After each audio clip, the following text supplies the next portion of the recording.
तो चलिए आज के क्लास में हम लोग एनसीईआरटी क्लास 11 का जो बायनोमियल थ्योरम था इसका एक्सरसाइज 8.2 का क्वेश्चन नंबर अभी जो आप 3, 4 यानी 3, 4 और 5 क्वेश्चन नंबर को आज की वीडियो में हम लोग डिस्कस करेंगे। आपका जो क्वेश्चन नंबर है ये 3 और 4 आपके सामने दिया हुआ है। Write the general term in the expansion of question number 3 X square minus Y whole 6। Question number 4 है X square minus Y X whole 12 where X not equal to 0। ठीक है, तो सबसे पहले हम लोग देखते हैं क्वेश्चन नंबर 3। आप ध्यान से देखिए, यहाँ क्वेश्चन नंबर 3 में हमको इसका जनरल टर्म लिखना है। तो सबसे पहले हम इस क्वेश्चन को, ठीक है, क्वेश्चन नंबर 3 जो है इसको देखते हैं। आपका X square minus Y to the power 6 है। ठीक है, इसको बायनोमियल थ्योरम में अगर हमको एक्सपेंशन को उसके साथ अगर हम इसको कंपेयर करें, यानी बायनोमियल एक्सपेंशन के साथ अगर इसको कंपेयर करें तो ये आपको ऐसा दिखेगा a plus B to the power n, जहाँ आपको दिख रहा है कि a जो है ये वाला वैल्यू है और b जो है ये वाला वैल्यू है और ये वाला जो है n है। यानी आपको पता चला कि a आपके सामने है एक्स स्क्वायर, b है आपके सामने माइनस वाई और n है आपके सामने कितना, यहाँ पर 6। ठीक है, तो लिखना है इसका जनरल टर्म।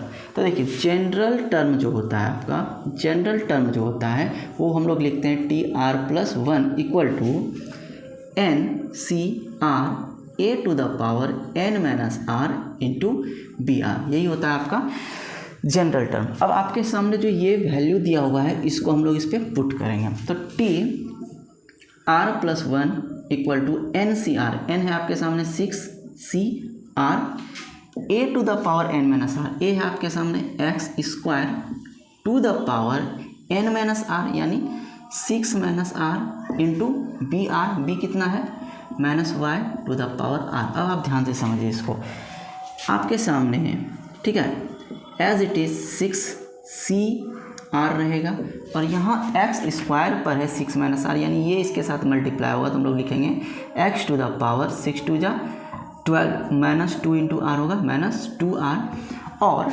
माइनस वाई को हम लोग लिख सकते हैं minus 1 into minus Y to the power R, ऐसा भी हम लोग लिख सकते हैं। इसको और एक लाइन में अगर हम लोग एक्सटेंड करें तो T R plus 1 equal to होगा आपके सामने 6 C R X to the power 12 minus 2 R, ठीक है, into minus 1 to the power R, ठीक है, minus 1 to the power R और यहाँ पर होगा into Y to the power R. अब आप चाहे तो इस minus 1 to the power R को आगे भी रख सकते हैं, अदरवाइज ये आपका सॉल्यूशन।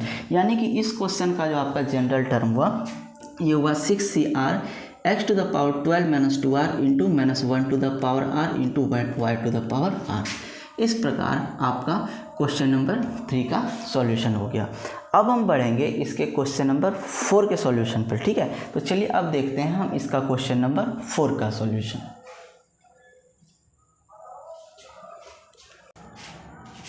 क्वेश्चन नंबर 3 का आपका सॉल्यूशन हो गया। तो अब चलिए बढ़ते हैं हम लोग क्वेश्चन नंबर 4 के सॉल्यूशन की तरफ। ये है आपका क्वेश्चन नंबर 4। ध्यान से देखिए, यहाँ पर भी आपका a plus B to the power n से अगर आप इसको कंपेयर करें तो आपके सामने आपको दिखेगा कि a है एक्स स्क्वायर, ठीक है, b है आपका माइनस वाई एक्स और n है आपके सामने 12। ठीक है, तो जनरल टर्म लिखना है हमको। तो जनरल टर्म जब हमको लिखना होता है तो हम लोग लिखते हैं टी आर प्लस 1 बराबर, फिर से उस चीज़ को हमको याद रखना पड़ेगा कि N C R A to the power n minus R into B R. अब इस वैल्यू को हम लोग क्या करेंगे, इस पर पुट करेंगे। तो देखिए, तो जब इस पर आप वैल्यू को पुट करिएगा तो आपको n की जगह दिख रहा है 12 सी आर, ठीक है, a to the power n minus R यानी एक्स स्क्वायर पे पावर है आपका n माइनस आर और n कितना है 12 माइनस आर और आपके सामने b कितना है माइनस वाई एक्स यानी minus Y X to the power r as it is. अब आप देखिए T R plus 1 equal to 12 C R हमने लिखा और यहाँ से आप देखिए कि हम लोग इसको लिख सकते हैं X to the power 2 whole है इस पर, तो ये इसके साथ मल्टीप्लाई होगा तो होगा X to the power 24 minus 2 into R minus 2 R. इसको अगर आप ब्रेक करिए माइनस वाई एक्स को तो ये आपको दिखेगा minus 1 into Y into x to the power R. ठीक है। अब इसको हम सेपरेटली ब्रेक करते हैं, तो आपको दिखेगा T R plus 1 equal to 12CR x to the power 24 minus 2R into minus 1 to the power R into Y to the power R into x to the power R। आप चाहो तो इस minus 1 to the power R को इधर ला सकते हो, तो ये होगा आपका T R plus 1 equal to minus 1 to the power R into 12CR into x to the power 24 minus 2R into Y to the power R into x to the power R। तो इस प्रकार आपका question number 4 का यही है आपके सामने general term, ठीक है। तो यही हो गया आपका जनरल टर्म, ओके। तो अब इसके बाद हम लोग बढ़ते हैं इसके क्वेश्चन नंबर 5 के सॉल्यूशन की तरफ। तो चलिए देखते हैं अब इसका क्वेश्चन नंबर 5 क्या है कि find the fourth term in the expansion of x minus 2y to the power 12। आप ध्यान से समझिए, इस क्वेश्चन को हम लोग बाइनोमियल एक्सपेंशन यानी कि a plus B to the power n पर भी ब्रेक कर सकते हैं, ठीक है। और अदरवाइज या फिर कि दूसरा अगर हम लोग तरीका ढूंढें तो आप इसका जनरल टर्म से भी पहुंच सकते हैं फोर्थ टर्म में। जनरल टर्म क्या, ध्यान से समझिए, ये जो होता है आपका जनरल टर्म, ठीक है, यानी NCR a to the power n minus r into B R. अब ध्यान से समझिए, ज़्यादा किफ़ायती आपका ये होगा, क्यों होगा आप ध्यान से समझिए। आपको निकालना है फोर्थ टर्म, यानी कि आपको निकालना है फोर्थ टर्म, ठीक है। आप ध्यान से समझिए, आपको अगर फोर्थ टर्म निकालना है यानी टी आर प्लस 1, यहाँ पर आप आर के जगह क्या पुट करो टी आर प्लस 1 में, यानी कि टी आर प्लस 1 है। अगर आप टी आर के जगह क्या पुट करो जो आपको T4 मिले, क्योंकि 1 तो पहले से, तो आप रखोगे यहाँ पर 3 प्लस 1, तब आपको मिलेगा ये चौथा टर्म। यानी आपको एक बात पता चल गया कि अगर आप R रखते हो 3 तो आपको मिलता है फोर्थ टर्म, ठीक है। यानी आपको जौन सा भी, जो वाला भी आपको टर्म निकालना है, आप उससे एक कम वैल्यू R का रखते हो तो आपको अगला वाला टर्म, यानी R का वैल्यू अगर आप 0 रखते हो तो आपको फर्स्ट टर्म मिलेगा, R का वैल्यू 1 रखते हो तो आपको सेकेंड टर्म मिलेगा, R का वैल्यू 3 रखते हो तो आपको फोर्थ टर्म मिलेगा, ठीक है। तो इस क्वेश्चन पर हम लोग फोकस करेंगे सिर्फ टर्म निकालना, क्योंकि आपको फोर्थ टर्म निकालना, तो जनरल टर्म से हम इस क्वेश्चन पर पहुंच सकते हैं। यानी कि इस क्वेश्चन में आप देखिए कि आपके सामने जो है आपको निकालना है फोर्थ टर्म, ठीक है। फोर्थ टर्म का मतलब होता है T3 प्लस 1। अगर आप जनरल तरीका देखिए जनरल टर्म निकालने का, तो वो आपका होता है T R plus 1 NCR a to the power n minus r into B R. यानी कि आपको पता चल गया, ठीक है, कि फोर्थ टर्म निकालना है तो आपको r का वैल्यू 3 पुट करना होगा, यानी कि T3 प्लस 1 ही आपको देता है फोर्थ टर्म, ओके। अब आप डायरेक्ट क्वेश्चन पर आइए। आपके सामने यहाँ पर क्वेश्चन में a है x, b है माइनस 2y, n है 12 और आपको r पता चल गया, वो है आपका 3। तो बस हम डायरेक्ट जो है इसका जनरल टर्म का फॉर्मूला अप्लाई करते हैं। तो जनरल टर्म आपका फॉर्मूला जो होता है, जो मैंने यहाँ पर लिखा है t, ठीक है, r प्लस 1 बराबर NCR a to the power n minus r into B R.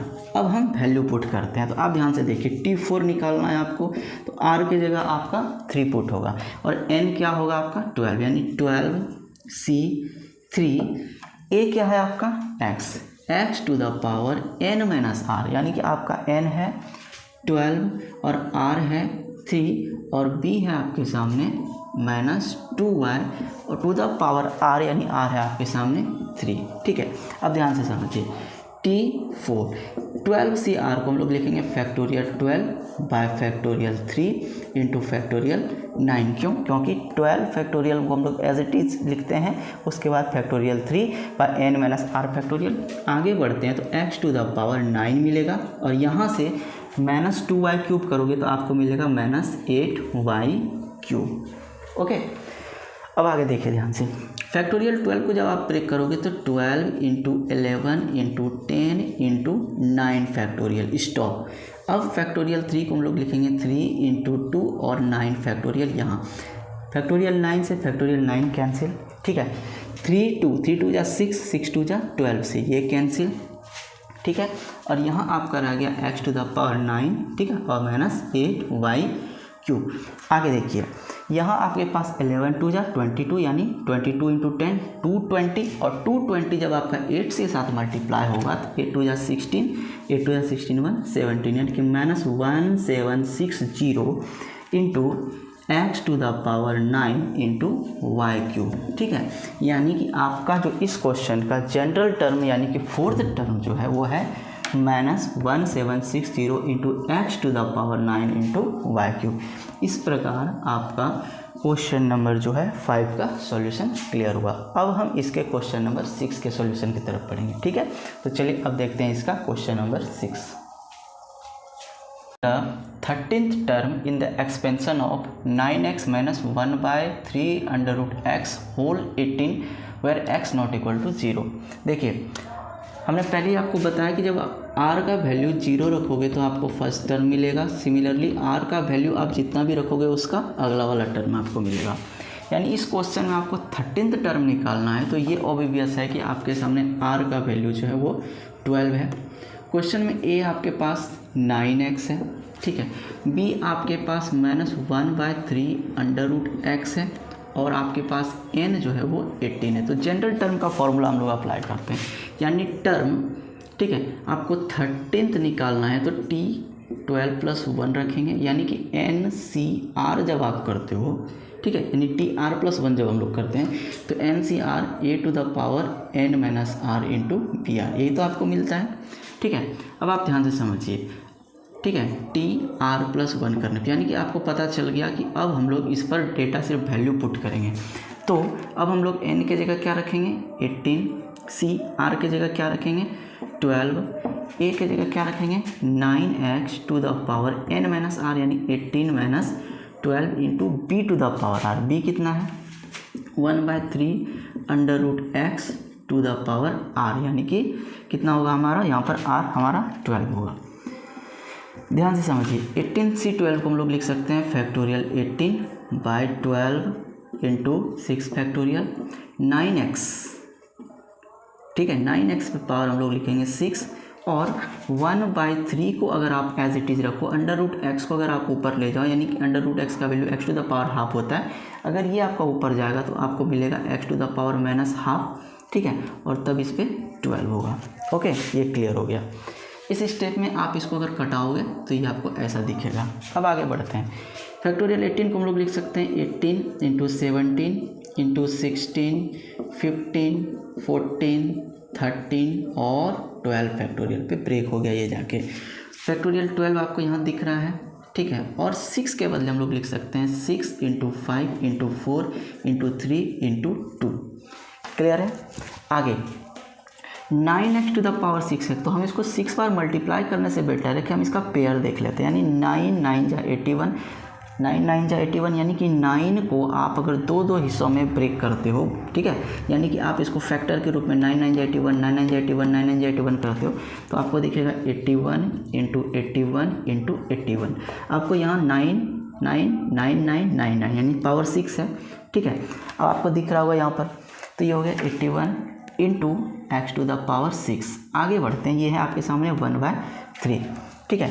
अब आप देखो ध्यान से कि 1/3 पर भी पावर 12 था, तो 1/3 पर पावर 12 का मतलब है आप अगर इसको भी सेपरेटली 1/3 टू द पावर 12 यानी कि 1/3 टू द पावर 12 अगर आप इसको भी सेपरेटली देखो तो आपको दिखेगा 3 को अगर 4 के हिस्से में हम लोग बांटें, ठीक है, तो 3 गुना 3 गुना 3 गुना 3 इस तरह 4 टुकड़ों में अगर ये बटेगा तो 3 × 9 = 27 = 81 यानी 81 1/81 गुना 1/81 गुना 1/81 और x टू द पावर -6 दिखेगा। ये रहा आपका वैल्यू। अब आप देखिए यहाँ से आपका कैलकुलेशन आसान हो जाएगा। वो क्यों, 81 81 81 81 81 81 ये आपका कैंसिल हो गया। x to the power 6 into x to the power -6 power 0 होगा, वैल्यू गया, ये कटा आपका, ठीक है, ये खत्म हो गया।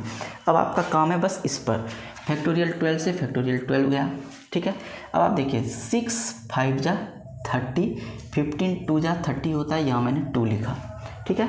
अब देखिए आगे बढ़ते हैं, 3 2 जा 6 और 6 3 जा 18। कैलकुलेशन को बिल्कुल कम समय में करने का ये सबसे बेस्ट तरीका होता है। आगे आप देखिए यहाँ आपके पास 4 2 जा 8 और 8 2 जा 16, ये भी कैंसिल, यानी नीचे आपका सारा का सारा डेटा कैंसिल हो गया। ऊपर आपके पास कितना बचा, 17 गुना 3 51 गुना 14 दूनी 28 गुना 13, यानी 28 गुना 13। हमारा काम बस ये रह गया कि हम इसको मल्टीप्लाई करेंगे। मल्टीप्लिकेशन में हमको बिल्कुल आसानी से करना है, यानी कि जैसे सबसे पहले हम 51 को करते हैं 28 से, तो ये होगा आपका 8 एका 8, 8 पंचे 40, 2 एका 2 और 5 दूनी 10, यानी 8 2 4, 1428 हो गया। अब आप 1428 को 13 से गुना करोगे, तो जब आप 1428 को 13 से गुना करते हो तो 8 तिया 24, 3 दूनी 6 7, 8 4 तिया 12, 3 एका 3 4, उसके बाद 8 एका 8, 2 एका 2, 4 एका 4, 1 एका 1, यानी 4 8 8 16, ठीक है, 2 2 4 1 5 और 4 4 8, यानी 18564, यानी कि फाइनल रिजल्ट आपका मिलता है 18564। यानी कि आपका इस क्वेश्चन में जो आपका फाइनल एक्सपेंशन था, यानी इसका जो 13th टर्म था, वो होगा आपका 18564। आई होप इस तरीके से आपको कैलकुलेशन करना बिल्कुल आसान रहेगा और ये कैलकुलेशन आपको समझ भी आएगा, ठीक है। इसके लिए सबसे जो बेटर चीज़ है वो है आपका कैलकुलेशन होना, मतलब कैलकुलेशन पे आपका अप्रोच यानी सही पकड़ होना चाहिए कि हम लोग किस प्रकार से किसी डेटा को मल्टीप्लाई कर सकते हैं, उसको डिवाइड कर सकते हैं, ठीक है। तो चलिए अगले वीडियो में हम लोग इस टॉपिक के नेक्स्ट क्वेश्चन के साथ मिलेंगे। आज के लिए इतना ही। Thank you so much.